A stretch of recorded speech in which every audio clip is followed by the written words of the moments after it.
Osmani sultanları. Sultan 1. Abdülmecid, Osmani dövletining 31. padişahı. Hüküm sürgen devri 1839 yildan 1861 yilgacha.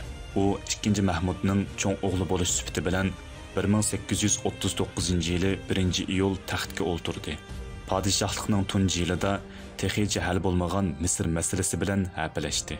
1840 yili London yig'inida Misr masalasi hal qilindi. 1841 yili Londonda dengiz bo'g'izlari to'xtami imzolandi. Bu to'xtam bilan bo'g'izlar xalqaroliq bir o'ringa ega bo'ldi. 1839 yili Rashid Pasha tayyorlagan islohot farmoni chiqarildi. Az sonliq millatlarga alohida imtiyozlar berildi. 1853-1856 yillar orasida yuz bergan Osmoniylar Rus urushida Yevropa davlatlarining yordami bilan Osmoniy davlati g'alaba qildi. 1856 yili Parij kelishimnomasi bilan Osmoniy davlatining yerlari g'arbliklarning kepilligi ostiga ilindi. Sultan Abdülmecid 1861 yili 25 iyunda 39 yoshida vafot topdi.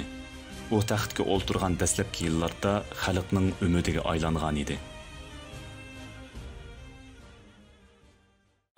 الصديق فخرا وابن عفان البعر سلان والفاتح عثمان وابنتا شفين والغازي سليمان اسأل الرومان عنهم